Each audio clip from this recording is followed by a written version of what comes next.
살다 보면 사람 때문에 힘든 일을 겪고 마음의 상처를 받는 순간이 많습니다.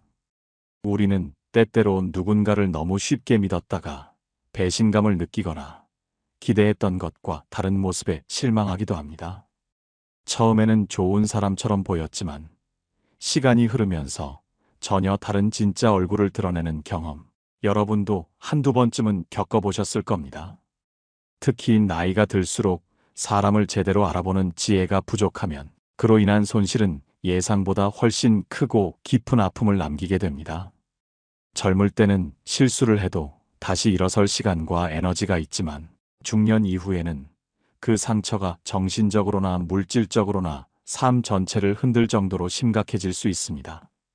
경제적인 손실은 물론이고 마음의 평화까지 잃게 되는 경우가 허다합니다. 저는 상담실에서 저 사람 처음에는 참 괜찮아 보였어요 라고 말하는 수많은 분들을 만납니다.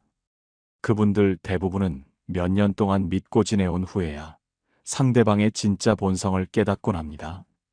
하지만 그때는 이미 돈을 빌려줬거나 깊이 마음을 주었거나 혹은 관계에서 헤어나오기 어려운 상황이 되어버린 뒤인 경우가 많습니다. 사람을 잘못 보게 되는 이유는 의외로 단순합니다. 우리는 흔히 상대방의 겉모습이나 처음 보여주는 친절함에 쉽게 속기 때문입니다. 사람들은 첫 만남에서 환한 웃음, 부드러운 말투, 겸손한 태도로 우리를 매료시킬 수 있습니다. 하지만 결국 그 사람의 진짜 마음은 얼굴에 고스란히 드러나게 되어 있습니다.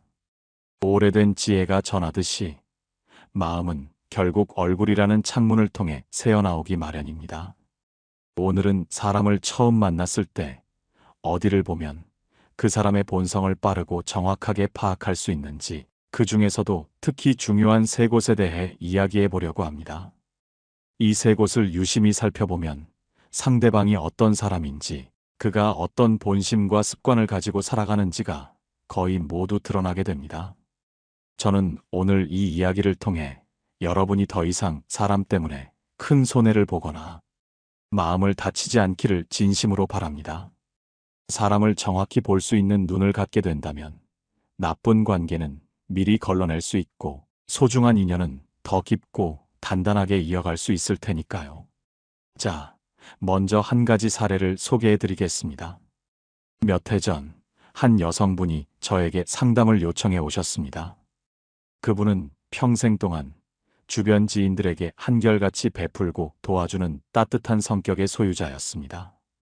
특히 새로 알게 된 한 친구에게는 경제적으로도 마음으로도 아낌없이 지원을 했습니다. 그 친구는 언제나 환하게 웃으며 고마움을 표현했고 겸손한 태도로 조언을 구하기도 했습니다. 모든 것이 완벽한 관계처럼 보였습니다. 하지만 몇 년 후 그 친구는 다른 사람들에게 그 여성분의 사생활을 마구 퍼뜨리고 뒤에서는 험담을 일삼기 시작했습니다. 결국 그들의 관계는 완전히 무너졌고 여성분은 정신적으로나 재정적으로나 이루 말할 수 없는 큰 상처를 입었습니다. 그분은 저에게 이렇게 물었습니다. 선생님, 저는 왜 이렇게 사람을 잘못 볼까요? 저는 조용히 대답했습니다. 처음 만났을 때 그분의 얼굴을 세심히 살펴보셨나요? 그분은 잠시 생각에 잠기더니 밝고 친절했어요. 웃음이 많았고요. 라고 말했습니다. 하지만 그 웃음이 얼마나 억지스러웠는지, 그 친구의 시선이 얼마나 불안정했는지를 그때는 전혀 알아차리지 못했던 것이죠. 얼굴은 단순히 겉으로 보이는 외형이 아닙니다. 그것은 오랜 시간 동안의 습관과 내면의 감정이 만들어낸 표정의 집합체입니다. 진심으로 다른 사람을 존중하고 배려하는 사람은 눈과 입, 그리고 미간에서 편안함과 안정감을 자연스럽게 풍깁니다. 반면에 속으로는 자신의 이익만을 챙기려는 사람은 시선이 자주 흔들리거나 웃음이 과장되고 어딘가 경직되어 있는 모습을 보입니다. 다산 정약용 선생은 일찍이 사람의 본성은 얼굴에 배어나온다고 말했습니다. 그는 관직 생활과 유배지에서 수많은 인간 군상을 관찰하며 이런 깊은 통찰을 남겼습니다. 정약용 선생은 특히 처음 만나는 사람의 눈과 입술, 그리고 미간을 유심히 보라고 조언했습니다. 이 세 부분이 그 사람이 평소에 어떤 생각과 감정을 품고 살아가는지를 가장 정확하게 드러낸다고 보았던 것입니다. 왜 하필 이 세 곳일까요?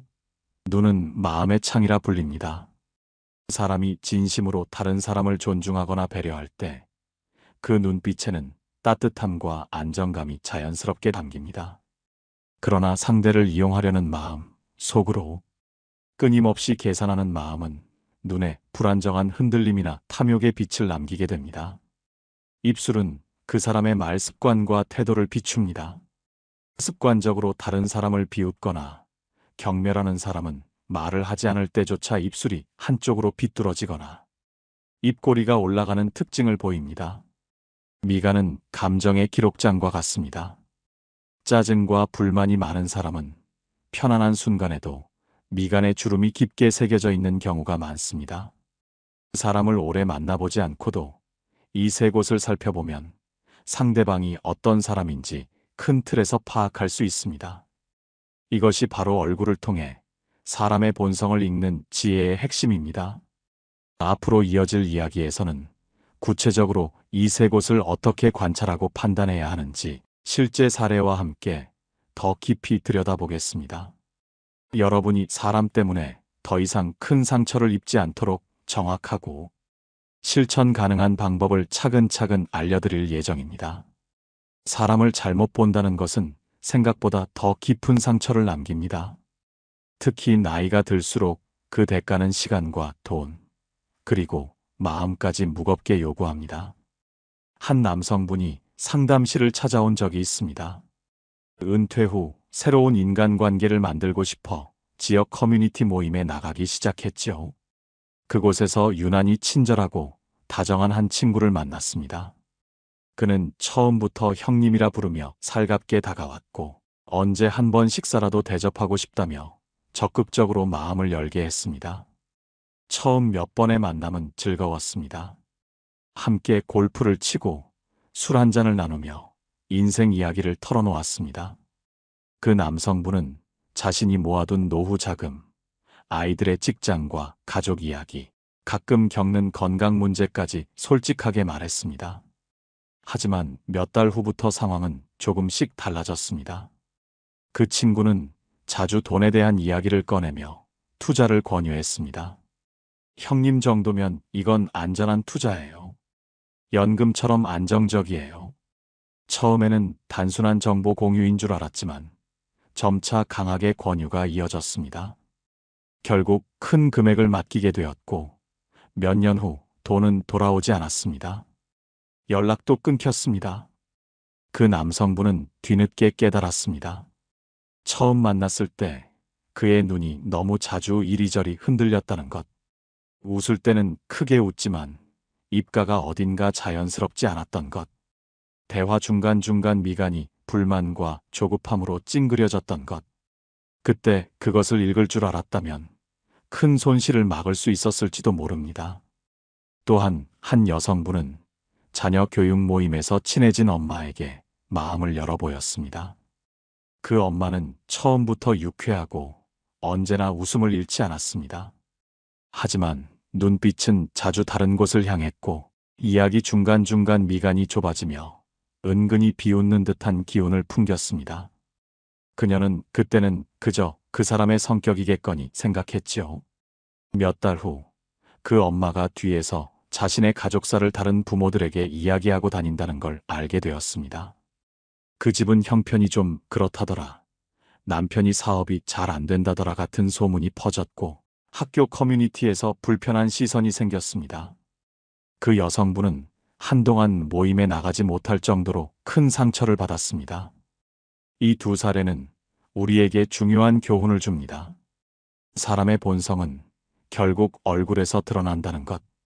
겉으로 아무리 친절하게 굴어도 시선이 흔들리고 웃음이 경직되어 있으며 미간에 불만과 불안이 새겨져 있다면 그 사람은 진심으로 우리를 배려하지 않을 가능성이 매우 큽니다. 정약용 선생은 사람의 성정은 눈에 담기고 그 습관은 입가에 남으며 그의 삶의 무게는 미간에 찍힌다고 했습니다. 이 말은 단순히 관상을 보라는 뜻이 아닙니다. 오랜 세월 동안 형성된 습관과 마음가짐이 얼굴의 작은 근육들을 통해 고스란히 드러난다는 사실을 깨우치라는 깊은 가르침입니다. 특히 눈빛은 속마음을 가장 먼저 보여줍니다. 욕심이 많은 사람의 눈은 자주 흔들립니다. 필요할 때만 따뜻한 눈빛을 보이다가도 평소에는 탐욕이나 두려움이 깃든 모습을 보입니다. 반면 진심 어린 사람은 눈빛이 조용히 머물며 상대를 편안하게 바라봅니다. 부드럽지만 흔들리지 않고 안정감이 있습니다. 입가도 중요합니다.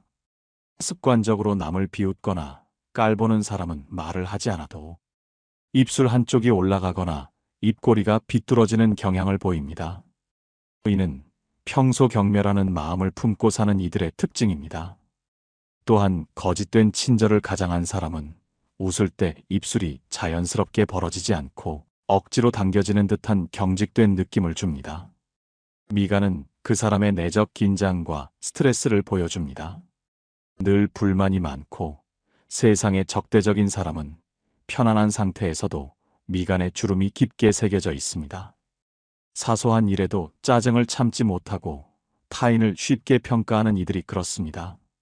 반면 마음이 넉넉하고 평화로운 사람의 미간은 평소에 부드럽고 편안합니다.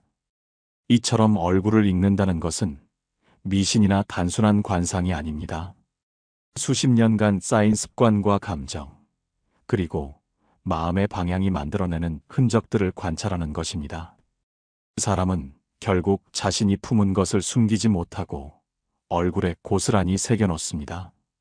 이제 여러분은 사람을 만날 때 처음 몇 분을 놓치지 말아야 합니다. 상대방의 눈빛이 어떻게 움직이는지, 웃음이 자연스러운지, 미간이 편안한지를 유심히 살펴보아야 합니다. 이것이 바로 우리 자신을 지키는 첫 번째 방패가 됩니다. 앞으로 이어질 이야기에서는 이 세 곳을 더 세밀하게 관찰하는 방법과 정약용 선생이 남긴 구체적인 통찰을 깊이 있게 다룰 것입니다. 그 지혜를 익힌다면 사람 때문에 흔들리고 후회하는 일을 현저히 줄일 수 있을 것입니다. 사람의 본성을 읽는 일은 단순한 호기심이 아니라 우리의 삶을 지키는 매우 중요한 지혜입니다. 젊을 때는 잘못된 사람을 만나도 다시 시작할 시간과 체력이 있습니다. 하지만 중년 이후의 인간관계 선택은 인생 후반부를 송두리째 흔들 만큼 큰 영향을 미칠 수 있습니다. 많은 분들이 은퇴 후에 새로운 인간관계를 다시 넓히려고 합니다. 새로운 친구를 만나고 동호회나 커뮤니티에 나가며 젊을 때와는 다른 방식으로 세상과 연결되려 노력하시죠. 하지만 이때 가장 중요한 것은 내 마음을 너무 쉽게 열지 않는 것입니다. 사람을 쉽게 믿고 모든 것을 털어놓으면 그 순간부터 나의 약점이 될 수 있습니다. 돈을 빌려주게 되거나 나의 소중한 정보가 이용당할 수도 있습니다. 심지어 나에 대한 잘못된 소문이 내가 없는 자리에서 퍼질 수도 있습니다. 이런 상처는 나이가 들수록 치유하기 더욱 어렵습니다. 그래서 정약용 선생은 사람을 처음 만날 때 그들의 얼굴을 관찰하라고 강조했습니다. 그가 살던 시대에도 겉으로는 공손해 보였지만 속으로는 권력을 탐하고 타인을 속이는 경우가 많았기 때문입니다. 그는 유배지에서도 수많은 인간 군상을 관찰하며 사람의 마음은 결국 얼굴에서 드러난다는 확신을 얻었습니다. 특히 눈은 그 사람의 현재 상태와 마음가짐을, 입술은 말과 태도의 습관을, 미간은 오랜 감정의 흔적을 보여줍니다. 이 세 곳을 제대로 읽을 수 있다면 겉으로 보이는 형식적인 태도를 넘어 그 사람의 본질을 볼 수 있습니다. 예를 들어 눈빛이 지나치게 흔들리거나 계속 주변을 살피는 사람은 속으로 계산이 많고 안정감이 부족한 경우가 많습니다. 이런 사람들은 필요할 때만 친절을 베푸는 경향이 강합니다. 반면 눈빛이 차분하고 상대를 정직하게 바라보는 사람은 대체로 배려심과 성실함을 지니고 있습니다. 입술은 특히 관계의 지속성을 알려주는 중요한 지표입니다. 평소 습관적으로 비웃거나 가볍게 여기는 사람은 대화 중 웃을 때 입꼬리가 한쪽으로만 올라갑니다. 또 거짓 친절을 가진 사람은 웃음이 오래 머물지 못하고 입 주변 근육이 어색하게 움직이는 특징을 보입니다. 반대로 부드럽고 따뜻한 사람의 웃음은 입술이 자연스럽게 벌어지고 근육이 대칭으로 움직입니다. 미간은 그 사람의 내적 평화와 안정감을 말해줍니다. 늘 세상에 불만이 많은 사람은 편안한 순간에도 미간이 찌푸려져 있습니다. 작은 일에도 쉽게 화를 내고 타인의 말에 민감하게 반응하지요. 반면 마음이 안정된 사람은 미간이 부드럽고 표정이 평온합니다. 나이가 들어도 이 특징은 거의 변하지 않습니다. 이처럼 얼굴을 읽는 지혜는 미신이 아닌 오랜 관찰과 경험에서 비롯된 통찰의 힘입니다. 평생의 습관과 감정이 얼굴 근육과 표정에 차곡차곡 쌓여 결국에는 숨길 수 없게 되는 것입니다. 정약용 선생은 이를 두고 마음은 언어보다 먼저 얼굴에 쓴다고 했습니다. 말은 속일 수 있지만 오랜 세월이 새긴 표정은 속이기 어렵다는 깊은 뜻이죠. 특히 노년의 인간관계에서는 이 지혜가 필수적입니다. 은퇴 후 찾아오는 외로움 때문에 사람에게 쉽게 기대고 싶어질 때가 있습니다. 하지만 그럴수록 더욱 신중해야 합니다. 나를 이용할 마음을 가진 사람은 처음에는 유난히 따뜻하게 다가오고 나의 이야기를 듣고 싶어하는 모습을 보입니다. 하지만 눈빛이 바쁘게 흔들리고 웃음이 과장되어 있으며 미간에 피곤함과 욕심이 서려 있다면 그 관계는 멀리하는 것이 현명합니다. 또한 사람의 본성을 읽어낼 수 있으면 내가 굳이 힘들게 애쓰지 않아도 됩니다. 억지로 상대방에게 맞추거나 이해시키려고 노력할 필요가 없어진다는 뜻입니다. 상대의 본질을 알면 그가 가진 한계를 인정할 수 있습니다. 그 순간부터 불필요한 감정 소모를 줄이고 나 자신과 내 삶을 온전히 지킬 수 있게 됩니다. 많은 분들이 말합니다. 저 사람을 바꿔보려 했지만 안 됐어요. 사실 사람은 쉽게 바뀌지 않습니다. 정약용 선생이 말한 것처럼 그 사람의 얼굴에는 이미 평생 살아온 마음의 습관이 새겨져 있습니다. 그 표정을 읽는 순간 우리는 더 이상 불필요한 기대를 하지 않아도 된다는 사실을 깨닫게 됩니다. 이 통찰은 노년뿐만 아니라 모든 인간관계에 유용합니다. 가족, 친구, 직장 동료와의 관계에서도 상대의 본성을 이해하면 불필요한 다툼을 피할 수 있습니다. 상대가 변하지 않는다는 것을 알면 그에 맞는 거리두기와 마음가짐을 준비할 수 있으니까요. 앞으로 이어질 이야기에서는 철학자와 심리학자의 관점으로 왜 얼굴이 마음을 드러내는지, 그리고 이 관찰이 왜 우리의 인생을 더 단단하게 만드는지 살펴보겠습니다. 정약용 선생의 지혜를 현대적으로 해석하여 여러분이 사람을 읽는 눈을 더 깊게 가질 수 있도록 도와드리겠습니다. 사람의 얼굴에서 본성을 읽는 일은 단순한 개인의 경험담이 아닙니다. 철학자와 사상가, 심리학자와 의사들이 오래전부터 공통적으로 강조해온 지혜였습니다. 고대 그리스 철학자 아리스토텔레스는 영혼은 육체를 통해 드러난다고 했습니다. 그는 인간의 내적 성품이 결국 외형과 태도, 특히 얼굴에서 배어나온다고 보았습니다. 이 말은 단순한 관상이 아니라 습관과 마음의 방향이 얼굴 근육과 표정에 반영된다는 깊은 뜻입니다. 중국의 사상가 공자는 군자의 얼굴은 평화롭고 소인의 얼굴은 불만으로 가득하다고 했습니다. 이는 단순히 미소를 지으라는 의미가 아니라 마음의 태도가 얼굴의 고요함과 불안으로 직접 드러난다는 통찰입니다. 정약용 선생 역시 이런 흐름을 이어받았습니다. 그는 유배지에서 수많은 사람을 관찰하며 기록했습니다. 겉으로는 공손해 보였지만 눈빛이 흔들리고 입술이 경직된 자들은 언젠가 반드시 본심을 드러냈습니다. 반면 무심하게 보이더라도 미간이 평화롭고 웃음이 자연스러운 사람들은 끝까지 의리를 지켰습니다. 현대 심리학도 같은 사실을 뒷받침합니다. 폴 에크먼이라는 심리학자는 미세표정 연구로 유명합니다. 그는 단 0.2초에서 2초 동안 스쳐가는 얼굴, 근육의 미묘한 변화가 사람의 진짜 감정을 드러낸다고 밝혔습니다. 억지로 웃어도 눈 주변 근육은 속일 수 없고, 거짓말을 할 때는 미간과 입술 근처에서 특유의 긴장이 나타난다고 했습니다. 또한 하버드 대학의 연구에서는 사람이 처음 만났을 때 상대의 얼굴에서 느끼는 첫인상이 관계의 방향을 크게 좌우한다는 결과가 나왔습니다. 특히 눈빛과 미간의 안정감이 신뢰 형성의 가장 중요한 요소였습니다. 즉, 얼굴은 단순한 외형이 아니라 신뢰와 불신을 가르는 핵심 지표라는 뜻입니다. 부처님은 수행자들에게 눈을 잘 지켜라. 눈은 마음의 창이다.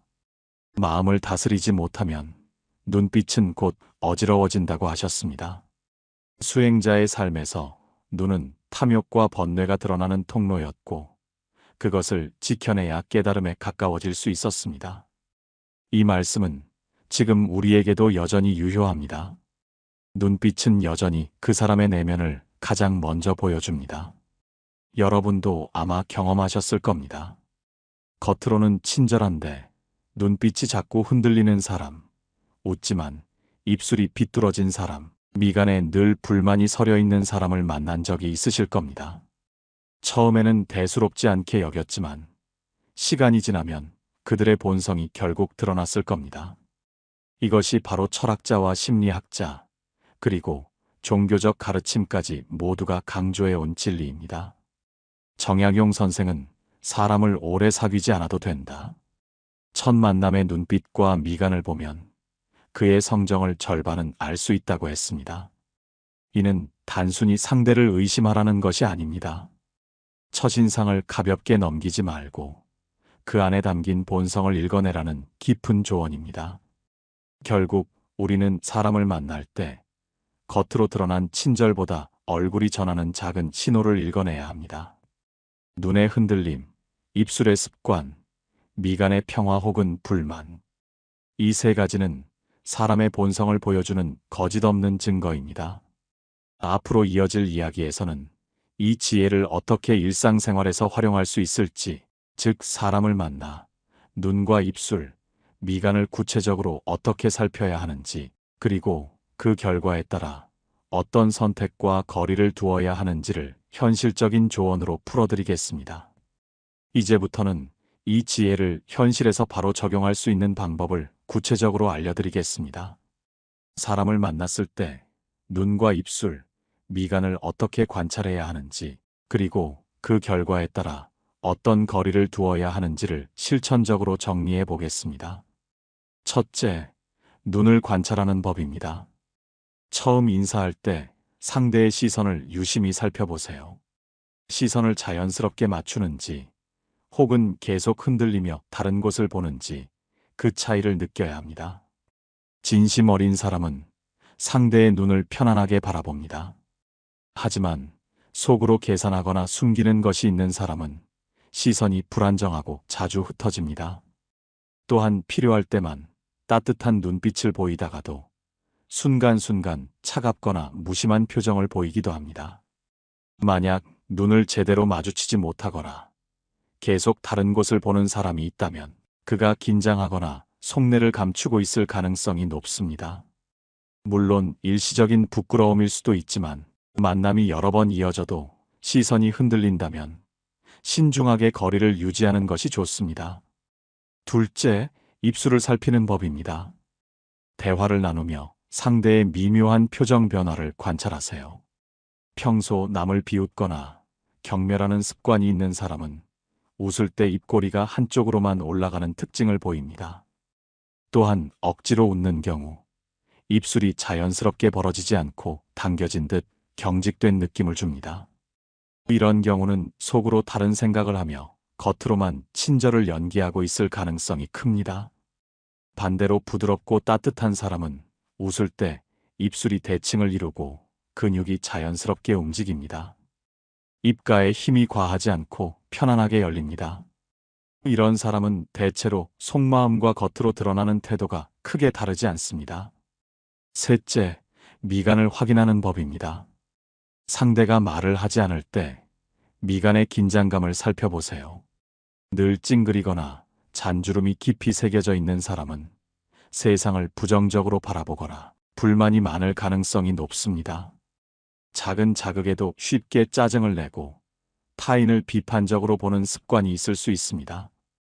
반대로 미간이 부드럽고 편안한 사람은 삶을 크게 불평하지 않고 타인을 있는 그대로 받아들이는 경향이 있습니다. 물론 단 한 번의 만남으로 모든 것을 단정지어서는 안 됩니다. 사람은 누구나 긴장하거나 피곤할 수도 있으니까요. 그러나 몇 번의 만남에서도 계속 같은 패턴이 반복된다면 그것은 그 사람의 본성이 반영된 것이라고 볼 수 있습니다. 이제 관찰을 마친 뒤 어떻게 행동해야 할지에 대해 현실적인 지침을 드리겠습니다. 첫째, 마음을 너무 빨리 열지 마세요. 처음부터 재정적인 문제, 가족사, 건강 문제 등 중요한 개인적인 이야기를 털어놓을 필요는 없습니다. 그 사람이 진정한 신뢰를 줄 수 있는 사람인지 충분히 시간을 두고 관찰한 뒤 서서히 마음을 열어도 결코 늦지 않습니다. 섣부른 솔직함은 나를 취약하게 만들 수 있습니다. 둘째, 거리두기를 두려워하지 마세요. 불안정한 눈빛, 경직된 웃음, 미간의 불만이 반복적으로 보이는 사람은 가볍게 인사만 나누고 깊은 관계를 맺지 않는 것이 현명합니다. 억지로 친해지려 노력하거나 내가 그 사람을 바꾸려 애쓸 필요도 없습니다. 사람은 쉽게 변하지 않으니까요. 나 자신을 보호하는 것이 가장 중요합니다. 셋째, 관계의 무게를 조절하세요. 모든 사람과 깊은 관계를 맺을 필요는 없습니다. 정약용 선생은 사람을 오래 사귀어야만 그를 아는 것이 아니다라고 했습니다. 처음부터 작은 신호를 읽고 내가 감당할 수 있는 범위 안에서 관계를 유지하는 것이 지혜로운 방법입니다. 모든 관계가 나에게 똑같이 중요할 수는 없습니다. 넷째, 상대의 말과 표정이 일치하는지 확인하세요. 눈빛과 입술, 미간은 말보다 훨씬 진실한 정보를 전달합니다. 겉으로는 칭찬과 격려를 하면서도 눈이 흔들리고 입술이 경직되어 있다면 그 사람의 말은 곧이곧대로 신뢰하기 어렵습니다. 진심은 말뿐 아니라 표정에서 드러나기 마련입니다. 다섯째, 내 마음의 감각을 믿으세요. 우리는 종종 첫인상에서 미묘한 불안함을 느끼지만 그 느낌을 무시하고 넘기는 경우가 많습니다. 내가 너무 예민한 건가? 하고 스스로를 탓하며 넘기지 마세요. 그 감각은 수십 년간 쌓인 여러분의 경험과 통찰이 주는 소중한 경고일 수 있습니다. 여러분의 직감을 믿고 따르는 용기가 필요합니다. 이 지침들을 기억하면 노년의 인간관계에서 많은 상처를 예방할 수 있습니다. 나이가 들수록 필요한 것은 사람을 많이 두는 것이 아니라 나의 마음을 지키고 존중을 받을 수 있는 건강한 관계를 선택하는 것입니다. 겉으로 화려하고 친근해 보이는 사람보다 눈빛이 안정적이고 미간이 편안하며 웃음이 자연스러운 사람을 선택하세요. 이제 여러분은 사람 때문에 불필요하게 마음이 흔들리고 후회하는 일을 크게 줄일 수 있을 것입니다. 사람을 보는 눈이 생기면 인생이 얼마나 달라질까요? 상담실에서 수많은 분들을 만나며 저는 그 변화를 직접 보아왔습니다. 처음에는 사람 때문에 늘 상처받고 지쳐있던 분들이 있었습니다. 친절을 베풀면 돌아오는 건 배신이었고 도움을 주면 소문으로 되돌아왔습니다. 그들은 오랫동안 사람을 믿을 수 없다는 절망 속에 살았습니다. 그러나 얼굴을 관찰하는 법, 그리고 선택적 솔직함을 배우고 나서 그들의 삶은 조금씩 달라지기 시작했습니다. 관계의 폭은 좁아졌지만 훨씬 단단해지고 평화로워졌습니다. 마음이 덜 흔들리고 경제적, 정서적 손실도 크게 줄었습니다. 이제 여러분의 차례입니다. 오늘 제가 나눈 이 지혜들을 꼭 기억하시고 앞으로 사람을 만날 때마다 그들의 눈과 입술, 미간을 유심히 살펴보세요. 그리고 그 작은 신호들이 여러분의 삶을 보호하고 더 깊고 따뜻한 관계로 이끌어줄 것이라고 믿습니다. 이 지혜를 통해 여러분의 남은 인생이 더욱 평화롭고 행복해지기를 진심으로 응원합니다. 지금 바로 시작해 보세요.